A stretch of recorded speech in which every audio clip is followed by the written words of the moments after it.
Today is my 25th birthday, and it feels just like any other day. I bought myself a cake from the grocery store on my way home from work, nothing fancy, just a small chocolate one with happy birthday written in pink frosting. I didn't expect much celebration, but somehow I'd hoped things might be different this year. When I walked through the front door, no one even looked up.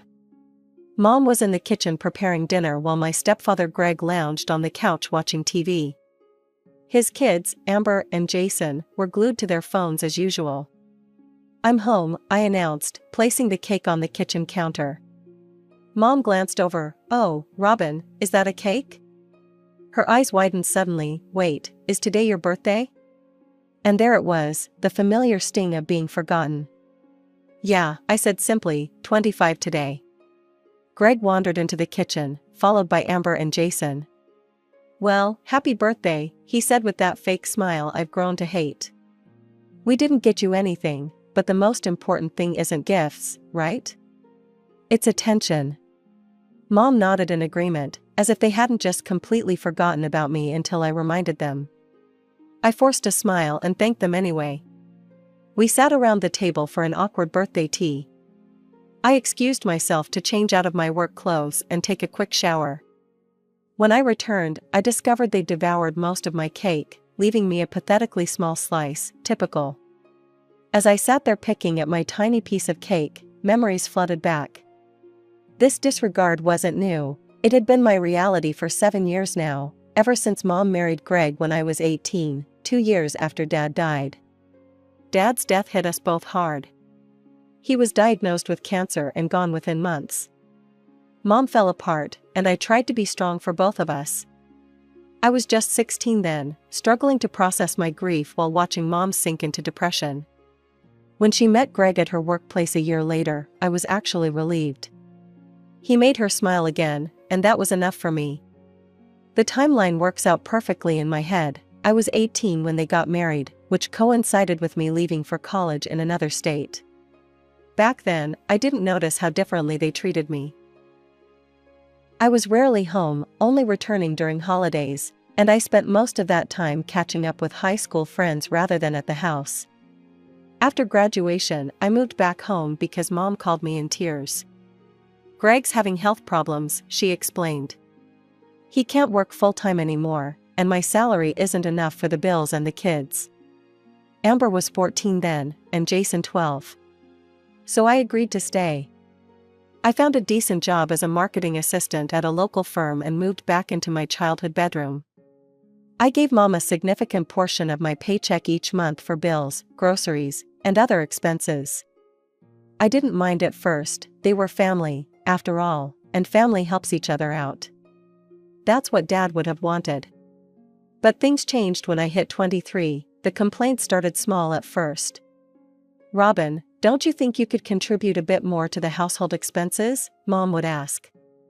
"Everything's getting so expensive these days." Greg would grimace whenever I took work calls in the evening. "Do you have to talk so loudly? Some of us are trying to relax after a hard day."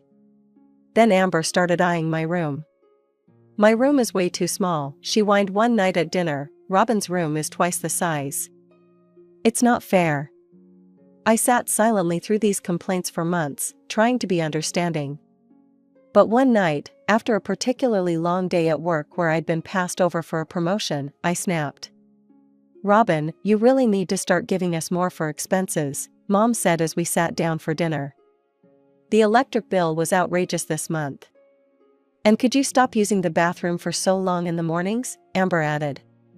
"I'm always late for school because of you." "Yeah, and you eat all the good snacks," Jason chimed in. Something broke inside me. I threw my fork and knife onto the table with a loud clatter. "Are you kidding me right now?" I said, my voice rising. "I pay all the bills in this house. And in case you've all conveniently forgotten, this house legally belongs to me. Dad left it to me in his will. I'm letting you live in my house." The silence that followed was deafening. They all stared at me, shocked by my outburst.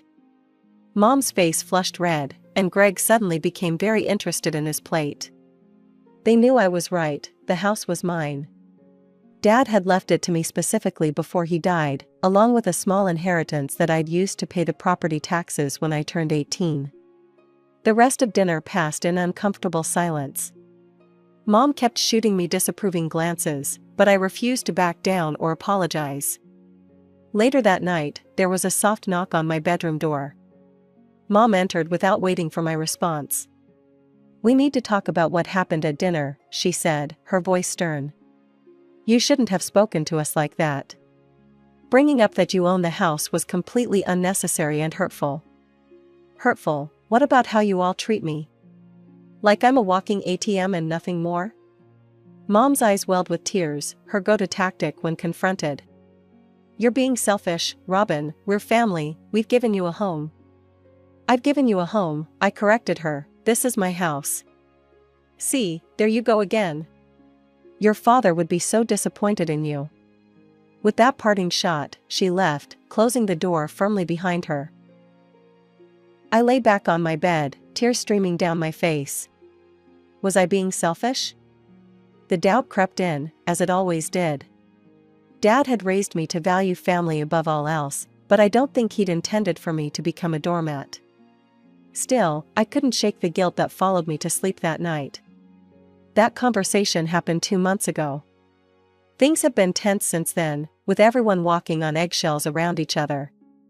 And now here I am, turning 25 with nothing to show for it except a tiny slice of store-bought cake and a family that barely remembers I exist. Christmas arrived faster than I expected. Despite the tension following my birthday fiasco, I still wanted to make the holiday special. I spent weeks carefully selecting gifts for everyone, a designer scarf for Mom, a premium whiskey set for Greg, the latest video game for Jason, and expensive perfume for Amber. I also gave Mom extra money for holiday expenses. "We're staying home this Christmas," Mom announced last week. "Just a quiet family celebration." Her emphasis on family felt pointed, as if reminding me of my supposed selfishness.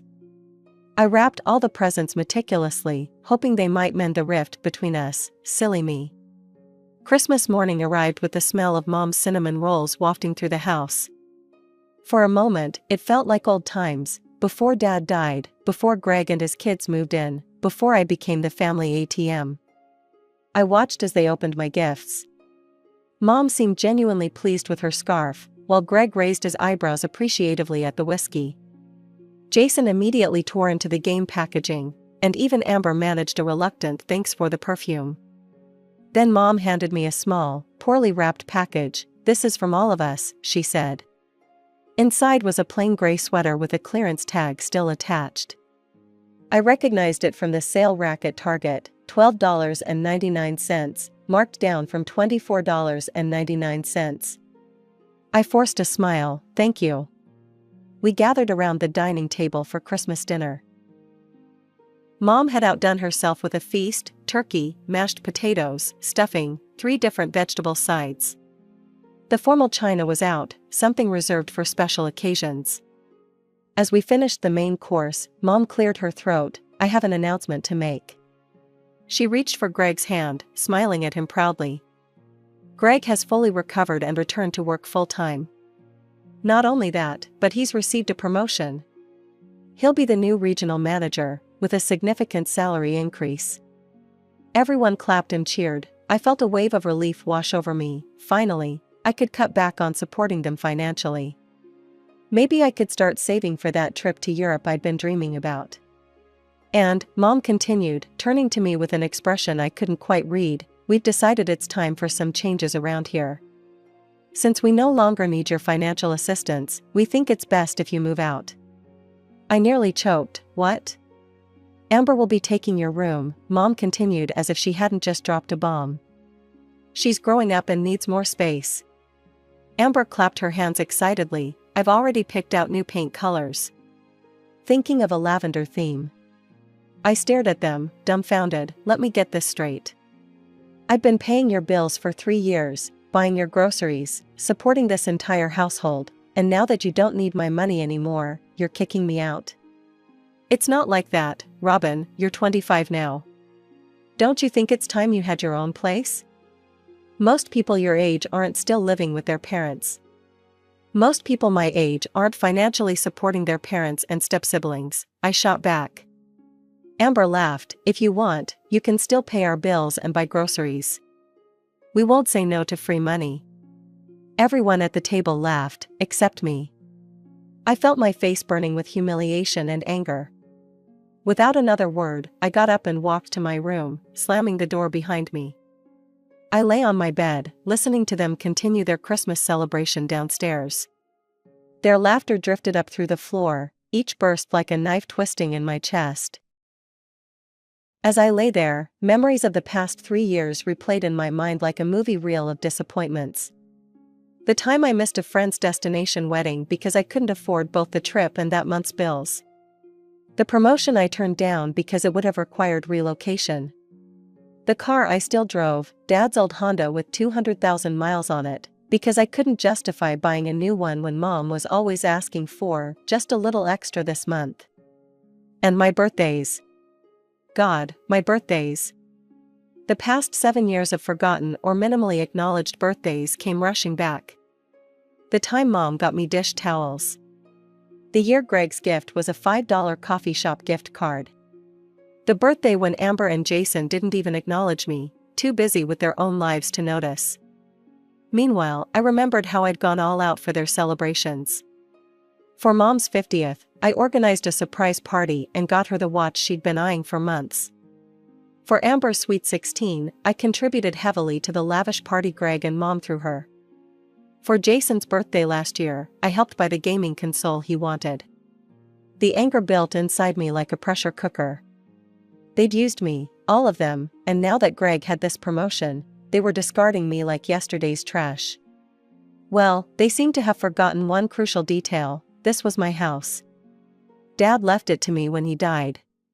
He knew how much I loved this place, with its creaky third stair and the window seat in my bedroom where I used to read for hours. He made sure I would always have a home.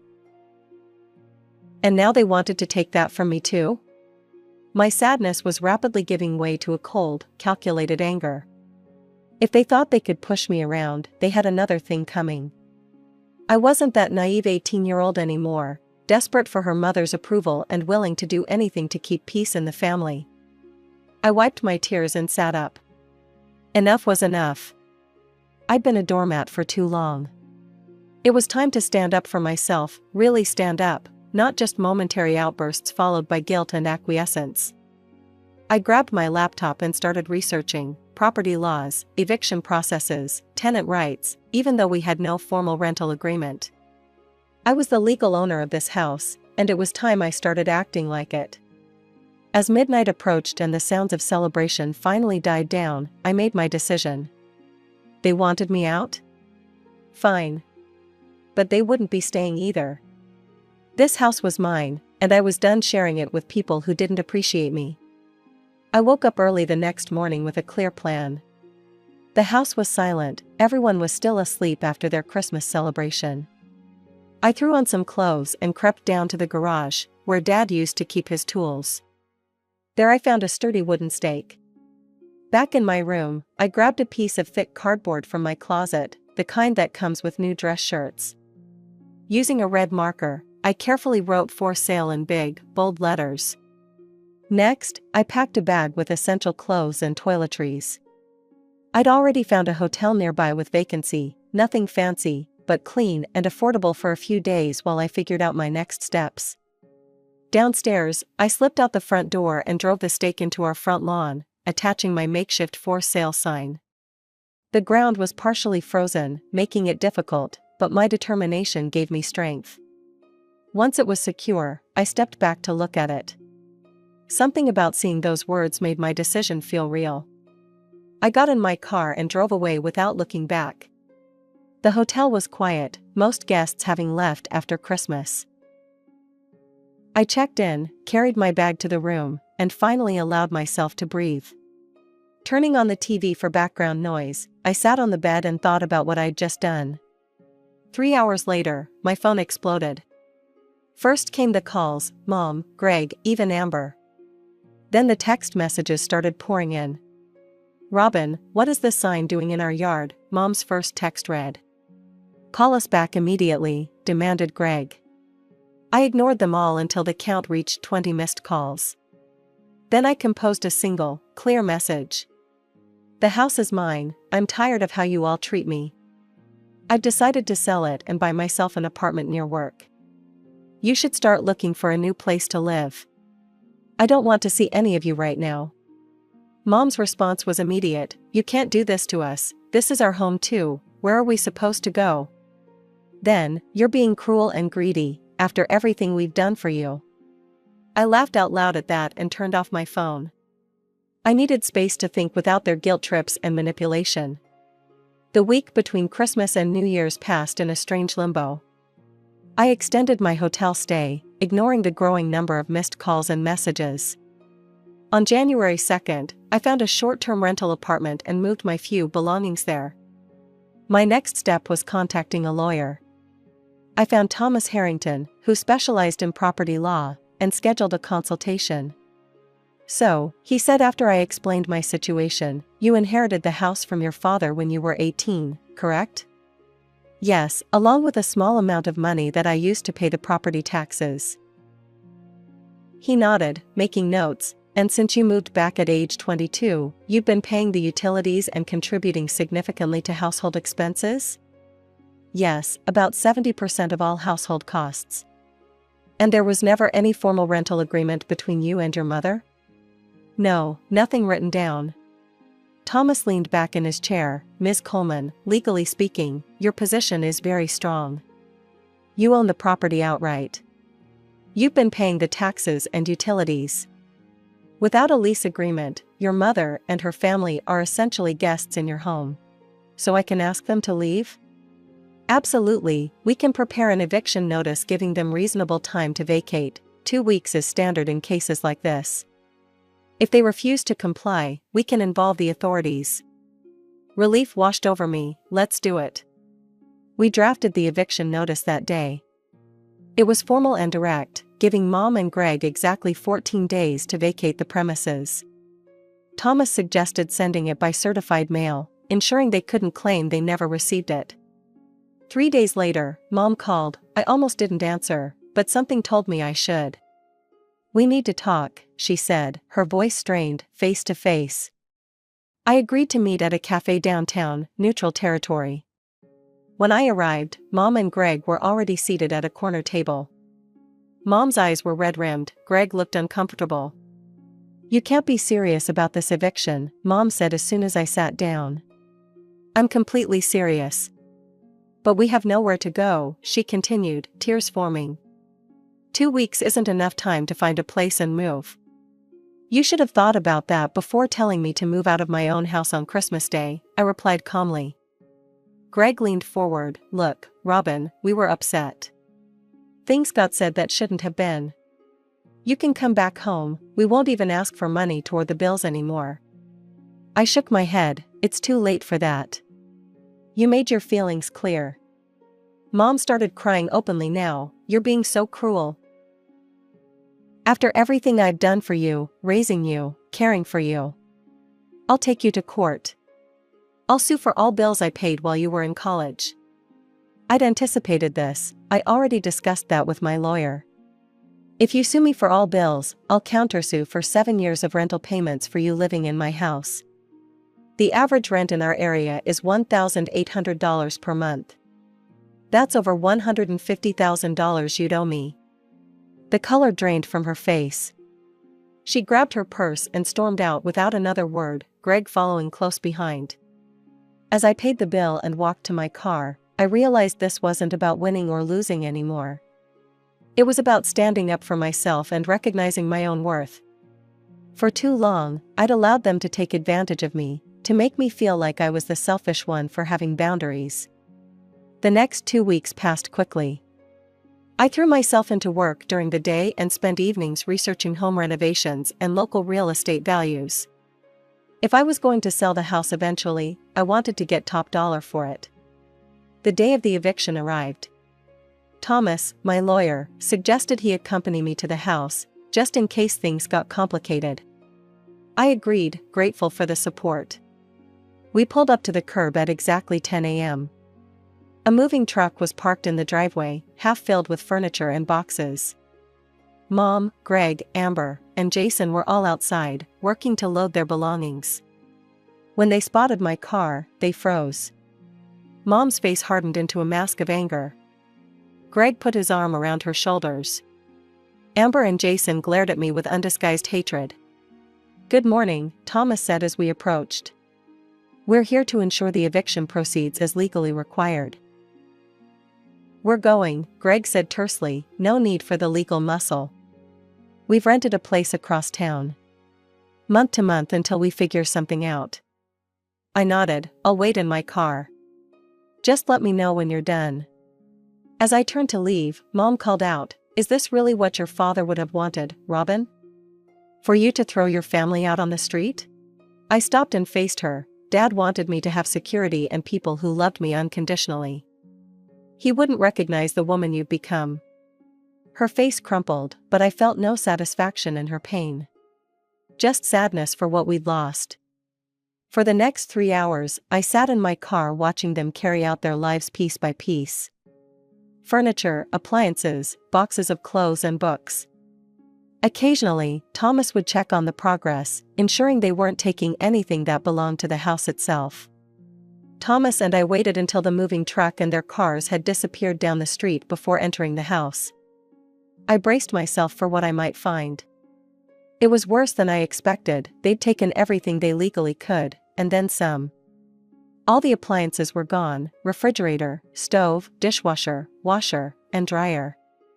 As Greg had said, the keys were on the kitchen counter, along with exposed wiring where light fixtures had been removed.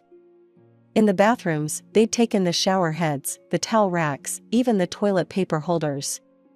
"They've stripped the place," Thomas observed, making notes on his clipboard. "Some of this may cross the line into property damage." I walked through each room, cataloging the destruction. In what had been my bedroom, they'd pulled up a section of carpet. In Amber's room, there were holes in the walls where shelving had been ripped out. The dining room chandelier, a fixture I'd loved since childhood, was gone. "Do you want to pursue further legal action?" Thomas asked. "We could make a case for damages." I considered it for a moment, then shook my head. "No, I just want this to be over." After Thomas left, I sat on the bottom step of the staircase, the only place left to sit since all the furniture was gone. The house was eerily quiet, the kind of silence that feels heavy and oppressive. I'd won, technically. I had my house back, so why did I feel so empty? My phone buzzed with a text from my friend Kayla. "How did it go? Want me to come over?" "Please," I responded. 30 minutes later, Kayla arrived with takeout Chinese food, a bottle of wine, and a portable speaker. "First aid for the soul," she announced, setting everything down on the kitchen floor. We ate directly from the containers, sitting cross-legged on the bare floor. "So what's next?" she asked between bites of lo mein. "Repairs first," I said. "I've already called contractors for quotes on the essential stuff: plumbing, electrical, appliances. Then I'll decide whether to sell or stay." "And your mom?" I sighed. "I don't know.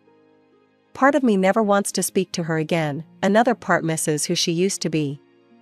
Kayla nodded understandingly. "You don't have to decide today, or even this year." We finished dinner and opened the wine. With music playing softly in the background, we walked through each room as I shared my renovation ideas. Fresh paint. New flooring. Updated fixtures. Turning the house back into a home, my home. "It's going to be beautiful," Kayla said, "and all yours." That night, I slept on a blow-up mattress in what used to be my bedroom. Despite the discomfort, I slept better than I had in months. No more walking on eggshells, no more guilt, no more feeling like an unwelcome guest in my own home. The next morning, I woke with the sunrise streaming through my uncurtained windows. I made a cup of instant coffee using a camping kettle Kayla had loaned me and sat on the window seat, the one feature of my room they couldn't take. As I looked out at the neighborhood waking up, I felt something I hadn't experienced in a long time: hope. Not just for the house, but for myself. Over the next few weeks, I threw myself into renovations. New appliances arrived. Plumbers fixed the bathroom fixtures. Electricians installed light fixtures and ceiling fans.